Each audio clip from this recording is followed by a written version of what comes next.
പറയുന്നത് ചുരുങ്ങിയ ദിവസങ്ങൾ കൊണ്ട് ഓരോ മലയാളിയുടെയും വീട്ടിലെ ഒരു അംഗത്തെ പോലെയായി അർജുൻ താങ്കൾ. വാക്കുകൾ കിട്ടുന്നില്ല. ആദരാഞ്ജലികൾ സഹോദര എന്ന് നാട്ടിലുള്ള മുഴുവൻ പ്രേക്ഷകരും പറയുന്നു. ഈ കാഴ്ച കാണുന്നത് അർജുനെ തിരിഞ്ഞുകൊണ്ടിരുന്ന ആ വേളകളിലെല്ലാം അർജുൻ്റെ തിരച്ചിലിനു വേണ്ടി അർജുനെ പുറത്തേക്ക് എടുക്കാൻ വേണ്ടി കാത്തുനിന്ന മനുഷ്യരിപ്പോൾ ആംബുലൻസിൽ നിന്ന് അർജുനൻ്റെ ഭൗതിക ശരീരം പുറത്തേക്ക് എത്തിക്കാൻ പോകുന്നു. ആ കാഴ്ചയാണ് കണ്ടുകൊണ്ടിരിക്കുന്നത്.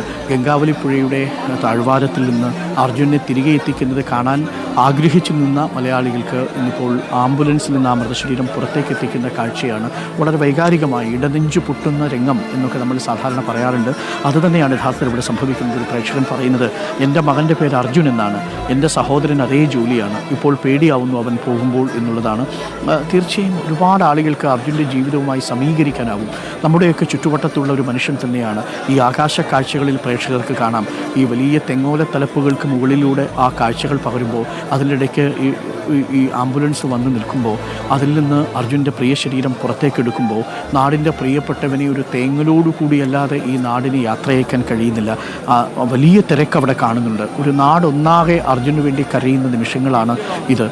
അർജുൻ എന്നു പേരുള്ള പ്രിയപ്പെട്ടവൻ, അവൻ ഞങ്ങളുടെ നാട്ടിൽ എൻ്റെ വീട്ടിലെ എൻ്റെ സഹോദരനാണ്, എൻ്റെ അനുജനാണ്, എൻ്റെ കൂട്ടുകാരനാണ് എന്ന് ഒരു നാട് ഒരുമിച്ച് പറയുന്ന അനുഭവമാണ് അർജുൻ്റെ കാര്യത്തിലുണ്ടായിരിക്കുന്നത്.